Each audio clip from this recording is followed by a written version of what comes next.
Maximize fat loss in 5 easy steps. Step 1. Balance your macronutrients. Depending on how much weight you want to lose and how fastly will dictate your macronutrient ratio. There's a standard 40-40-20 ratio that a lot of people, including bodybuilders, use. 40% of their food intake is from protein, 40% from carbs, and 20% from fat. This is probably a good place to start if you've never dieted before. Step 2. Count your calories. Calories are a measurement of heat, or of energy. When you see calorie totals on food labels, it's telling you how much energy the food contains. There's a saying that goes something like, calories in, calories out. There is some truth to that, yes, but it's not the entire story. People count calories as a way to gauge how much food they're eating, but where they go wrong is by having the mentality of, if I keep my calories low, I'll lose fat. You've also got to take in mind how your body is breaking down those macronutrients. I mean, think of it like this. Who would gain weight quicker? A. Someone who ate 2,500 calories of Snickers bars per day, or B. Someone who ate 2,500 calories of lean white meat and healthy vegetables per day. The answer is obvious here. We recommend looking at calories almost strictly as a way to gauge how much you're eating. So reduce your calories, or how much you're eating, and make sure to get your macro ratio right. Step 3. Exercise. I'm sure you already know that exercising forces the body to expend energy, from carbs, fats, and protein, for example. But we can look at this at a different way. Exercising, whether it's lifting weights or doing cardio, has an effect on you mentally. If you didn't know it, laziness is a mental problem, not a physical one. So how do you cure mental laziness? By working out. That's ironic, isn't it?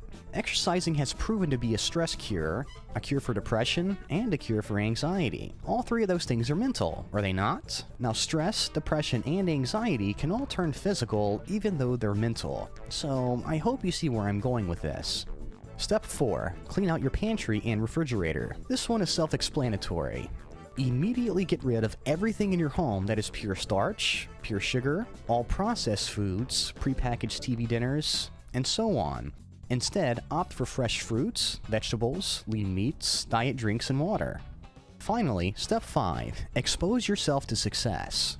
What are we talking about here? What kind of success? We're talking about before and after as far as fat loss. An easy way to do this is to go to Google and type in something like weight loss before and after, or fat loss pictures. You'll be met with thousands of others who have posted their own pictures on health forums from all over the world. Taking a look at someone else's success will definitely get you fired up.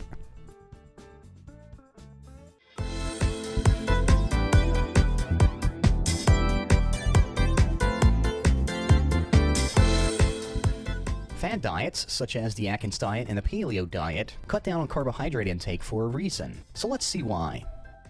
Whenever you eat carbohydrates such as bread, rice, grains, and sugar, your body creates a hormone called insulin, and that's not always good. Carbohydrates are broken down into their base molecules, sugar, when our body digests them. Where the insulin hormone comes into play is whenever our body notices that we've got these sugar molecules floating around, our bodies will in turn create insulin. And it creates that insulin because insulin is what literally moves those sugars into our muscles, but more importantly, into our fat stores. In other words, when carbohydrates are broken down and are turned into sugar, our blood sugar, or blood glucose, rises, and the insulin is moving that entire package of cookies that you just ate into our fat stores.